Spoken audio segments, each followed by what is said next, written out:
Kita semua tahu ada 6 selat utama di dunia ini atau disebut Major Strait. Dari 6 selat utama dunia tersebut, 4 ternyata berada di Indonesia. Mengapa dikatakan Major Strait atau selat utama? Benar, selat itu adalah laut di antara dua pulau. Ada ratusan sebenarnya di dunia ini. Tapi mengapa dikatakan ada selat utama? Karena selat itu dilalui oleh kapal perniagaan. Jalur niaga tersebut memberikan julukan sebagai Major Strait. Dari 6 selat tersebut, nomor 1 ada di wilayah Indonesia, yaitu Selat Malaka. Sekali lagi, dari 6 selat penting dunia tersebut, 4 berada di Indonesia, di mana kita ketahui terusan Panama, terusan Suez itu adalah selat yang di luar Indonesia. Tetapi tahukah kita bahwa Selat Malaka adalah selat yang dilewati lebih dari 100.000 vessel atau kapal niaga besar setiap tahunnya. Dan selat ini merupakan selat terbanyak dilintasi kapal, sehingga dikatakan sebagai selat nomor 1 di dunia. Kita perhatikan negara di utara Indonesia, ada Jepang, Hong Kong, Taiwan, Korea Selatan,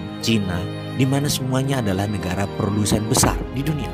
20% vessel mereka ke Amerika Utara, 80% kapal niaga mereka menuju arah Asia Timur, Asia Tenggara, Afrika, dan Eropa. Dan semuanya melalui selat di Indonesia. Bahkan ada 18 juta barel per hari kebutuhan BBM negara utara Indonesia tersebut, di mana 80%-nya disediakan oleh Selat Hormuz, juga melalui Selat Malaka. Australia kalau mengirim barang ke negara utara Indonesia tersebut pasti melewati Selat Lombok dan Selat Makassar. Lalu Indonesia dapat apa sih sebenarnya? Jujur, Indonesia tidak dapat apa-apa dari laut yang dipakai tersebut, dari selat yang dipakai tersebut, tidak dapat apa-apa. Oke, itu masa lalu. Kalau ke depan bagaimana? Bagaimana kalau kita kendalikan selat itu sebagai aset bangsa? Peraturan internasional tidak ada yang mengatur negara archipelago seperti wilayah Indonesia, seperti wilayah negara-negara Pasifik Selatan. Kita peraturan internasional itu selalu mengacu pada aturan kontinental atau daratan. Kita harus ubah wilayah laut selat Indonesia sebagai wilayah Indonesia,